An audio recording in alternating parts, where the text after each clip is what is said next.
You said you would start hours ago. The laptop is open. The deadline is close. The task is right there. And somehow, you still cannot begin. So you check your phone. You open another tab. You make coffee. You clean something that was never urgent. And the strange part is, you do care. That is what makes it confusing. If you did not care, it would make sense. But you do care. You think about it. You worry about it. You feel guilty about it. So why does your mind keep avoiding the one thing you actually want to finish? There are 3 reasons. The first reason is simple. You are not avoiding the task. You are avoiding the feeling. Most people think procrastination is about laziness, but often it is about emotion. The task itself may only take 30 minutes, but starting it brings something with it. Pressure, boredom, confusion, fear, shame. The feeling that you are already behind. So your brain looks for relief. Not long-term relief. Immediate relief. And your phone gives that. A random video gives that. A snack gives that. Even cleaning your room gives that.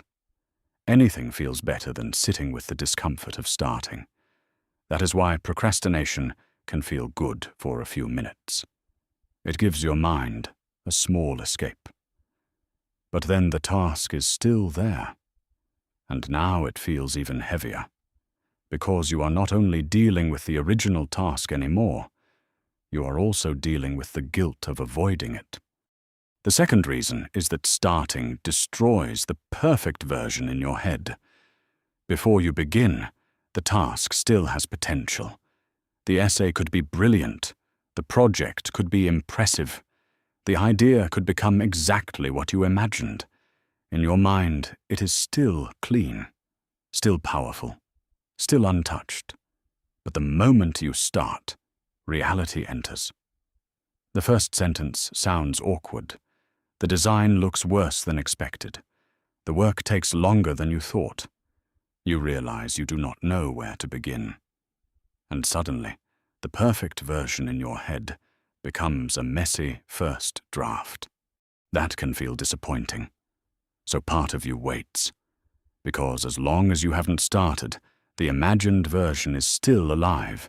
You can still believe that when the right moment comes, you will do it perfectly. Tomorrow. Tonight. After one more video. After you feel ready. But readiness becomes a hiding place. Because starting means giving up the fantasy of perfect work and accepting the reality of imperfect work, and that is harder than people admit, which brings us to the third reason. And this is the one most people never talk about. You are not delaying the task. You are delaying the judgment. Because once you finish something, it can be seen. It can be measured. It can be rejected. It can prove that you were not as good as you hoped. But if you delay until the last minute, something changes.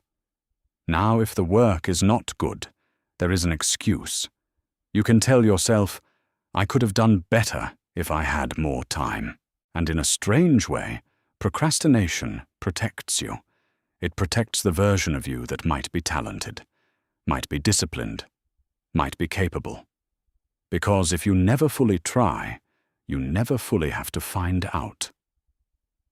That is why procrastination is not always a failure of discipline. Sometimes it is a shield around your self-worth. It gives you a reason for the result that hurts less than the truth you are afraid of. Not, what if I am not good enough? But, I just ran out of time. And that excuse can feel safer than effort. But here is the problem. The shield that protects you also traps you. It keeps you away from judgment. But it also keeps you away from progress. Because every good thing starts as something unfinished. Every strong idea begins as something unclear. Every finished project was once an awkward first version. You do not need to feel ready to begin. You only need to make the beginning small enough that your fear does not take over. Open the file. Write one bad sentence. Make one rough outline. Do 5 minutes. Not because 5 minutes will solve everything, but because it breaks the spell. It tells your brain, this is not a test of who I am. It is just a task I can start. You do not beat procrastination by becoming fearless. You beat it by letting the first version be imperfect. The goal is not to prove you are brilliant.